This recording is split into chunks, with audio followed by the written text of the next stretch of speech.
Hello friends, అందరికీ good evening. ఈరోజైతే మనము ట్రెండింగ్ ఉన్న ఛానల్లో ఒక మంచి కథ అయితే తెలుసుకుందాము ఫ్రెండ్స్. మీరందరూ కూడా వినడానికి రెడీగా ఉన్నారా? మరి స్టార్ట్ చేద్దామా? కథ పేరు వచ్చేసి వింత ప్రేమ అన్నమాట. చాలా బాగుంటుందండి. అందరూ కూడా వింటున్నారు కదా మరి. ఓకేనా ఫ్రెండ్స్? ఇప్పుడైతే మనము కథలోకి అయితే వెళ్ళిపోదామా? మరి అందరూ కూడా ఇంట్రెస్ట్గా వినండి. కథ చాలా చాలా బాగుంటుంది. హలో, ఎవరండి లోపల అన్నది డోర్ బయట నిలుచున్న రమణి. ఎవరు మీరు?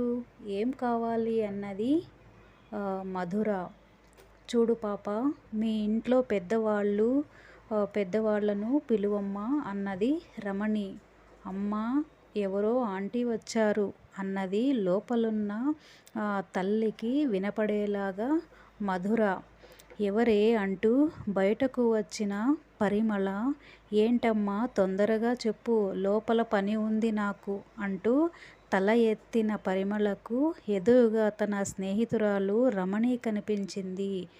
ఏయ్ రమణి, నీవా? ఇలా వచ్చావేంటే అన్నది ఆశ్చర్యంగా పరిమళ. ఏం లేదు, చాలా రోజులైంది కదా నిన్ను చూసి, అందుకే ఒకసారి చూద్దామని వచ్చాను అన్నది రమణి. అది కాదులే, ఏదో పని మీద వచ్చి ఉంటావు, రా లోపలికి అంటూ చేయి పట్టి లోపలికి తీసుకువెళ్ళి కూర్చోబెట్టింది పరిమళ. ఈ ఇప్పుడు చెప్పు, ఏంటి సంగతులు అన్నది పరిమళ. ఏం చెప్పను, నీ ఉద్యోగంలా కదలకుండా సీటులో కూర్చొని చేసుకునే ఉద్యోగం కాదు నాది. స్కూల్లో పిల్లలతో అరచి అరచి పాఠాలు చెప్పడమే కాకుండా మధ్యలో ఎలక్షన్ డ్యూటీలు, జనాభా లెక్కల డ్యూటీలు, ఎకనామికల్ సర్వేలు, ఈ సర్వేలని ఆ సర్వేలని, రోడ్ల మీద తిరిగే ఇలాంటి డ్యూటీలు కూడా ఉంటాయి మాకు. ఇదిగో అలాంటి డ్యూటీ పైన వచ్చాను. ఎకనామికల్ సర్వే చేస్తున్నాను. ఇది మీ ఇల్లని తెలియదు. నీవు ఇప్పుడు నేను అడిగే ప్రశ్నలన్నింటికీ సమాధానం చెప్పు, తర్వాత మనిద్దరం మాట్లాడుకుందాం అన్నది రమణి. సరే అడుగు అన్నది పరిమళ. ఇంటి యజమాని పేరేంటో చెప్పు అన్నది రమణి. యజమాని పేరు పరిమళ రాసుకో అన్నది పరిమళ. అది కాదు, మీ వారి పేరు, పిల్లల పేర్లు వగైరా చెప్పు అన్నది రమణి. నేను చెప్పినట్టు రాసుకో. యజమాని పేరు పరిమళ, పిల్లలు మధుర, మధు, వాళ్ళ నాన్న పేరు రాజేందర్ అని అన్నది పరిమళ. మీ వారు ఏం చేస్తుంటారు అని అడిగింది. ఏమీ చేయరు.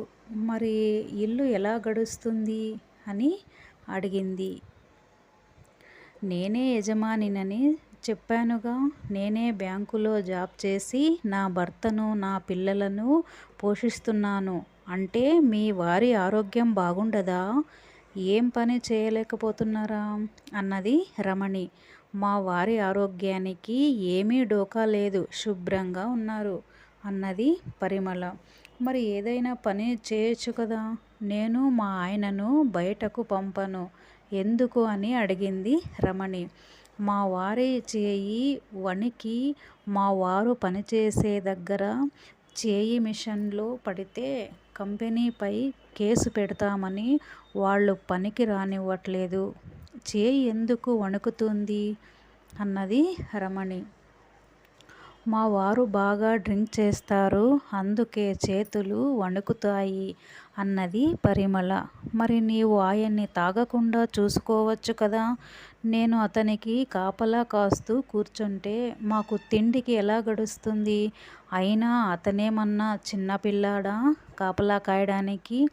నేను నా పిల్లల భవిష్యత్తు చూసుకోవాలి. ప్రతిరోజు నా పిల్లలను స్కూల్లో వదిలిపెట్టి డ్యూటీకి వెళ్తుంటాను. నేను ఇంటికి వచ్చేసరికి మా ఆయన సారాయి దుకాణంలో బార్లోనో దూరుతాడు. అందుకే ఇంట్లో పెట్టి తాళం వేసి వెళ్తాను. లేకపోతే సారాయి దుకాణానికో బార్కో ఆయన కొరకు వెళ్ళానంటే తాగిన మత్తులో అక్కడే నన్ను అమ్మేసి ఆ డబ్బులతో తాగేసి అవకాశాలు కూడా ఉన్నాయి అన్నది పరిమళ నవ్వుతూ. అదేంటి అంత వింతగా మాట్లాడతావు? అతను తాగకుండా ఏదైనా ఉపాయం చూడాలి కానీ అలా ఇంట్లో ఉంచి తాళం వేసేసి వెళ్ళడం బాగుందా అన్నది రమణి. అతనేమి చిన్నపిల్లవాడా తాగకుండా చూడటానికి? ఆ వ్యసనానికి లోనై డబ్బులు దొరకకపోతే ఇంట్లో విలువైన వస్తువులన్నీ అమ్మేసి తాగేసేవాడు. అయినా అతని ఆరోగ్యం నాకు చాలా ముఖ్యం కదా. 50 లక్షలు పెట్టి కొనిచ్చారు ఈ మనిషిని మా అమ్మవాళ్ళు అన్నది పరిమళ. అదేంటి అతన్ని 50 లక్షలు పెట్టి కొన్నావా? అదేంటి? అవును, 50 లక్షల కట్నం ఇచ్చి కొన్నారు నా భర్తని నా కొరకు. 4,000 రూపాయలు పెట్టి కొన్న చీరనే మనము జాగ్రత్తగా మడత పెట్టి బీరువాలో దాచుకుంటాం. అలాంటిది 50 లక్షలు పెట్టి కొన్న సరుకు కదా. నా భర్త అతన్ని జాగ్రత్తగా చూసుకోవాలని ఇంట్లోనే దాచి పనికి వెళ్తాను అన్నది పరిమళ నవ్వుతూ. అదేంటి అతనేమైనా ఖైదీనా?